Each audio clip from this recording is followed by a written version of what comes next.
राज्यातील रखडलेल्या स्थानिक स्वराज्य संस्थांच्या निवडणुकांवर सर्वोच्च न्यायालयाचा मोठा निर्णय. निवडणुका वेळेत होतील का? पुन्हा काही कारणं पुढे येणार का? मतदारांचा संयम संपतोय का?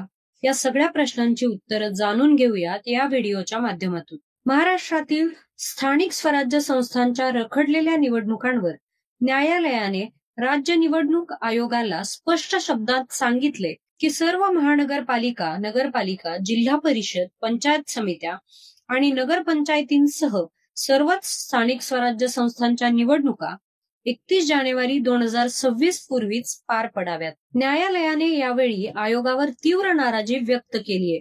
ही मुदतवाढ एककालीन सवलत म्हणून देत आहे हे देखील स्पष्ट केले. यानंतर कोणतीही अतिरिक्त मुदत वाढवून देण्यात येणार नाही. कोर्टाने पूर्वीच मे महिन्यात निवडणुकांसाठी 4 महिने दिले होते. मात्र प्रत्यक्षात त्यात एकाही स्थानिक संस्थेची निवडणूक झाली नव्हती. राज्य सरकार आणि निवडणूक आयोगाने प्रभाग रचना, ईव्हीएम उपलब्धता, कर्मचारी कमतरता आणि सण उत्सवांच्या काळातील अडचणी यांची माहिती देत मुदतवाढ मागितली होती. कोर्टाने यावेळी सर्व कारणांचा विचार करून 31 जानेवारी 2026 ही अंतिम तारीख दिली. या आदेशामुळे आता प्रभाग रचना आणि इतर तांत्रिक प्रक्रिया वेळेत पूर्ण करून एक टप्प्याने निवडणुकांचे कार्यक्रम लवकरच घोषित होतील अशी शक्यता आहे. बृहन्मुंबई महानगरपालिका, पुणे, नाशिक, नागपूर, औरंगाबाद, ठाणे अशा सर्व मोठ्या महानगरपालिकांसह जिल्हा परिषदांच्या निवडणुकांचा मार्ग अखेर खुला झाला आहे.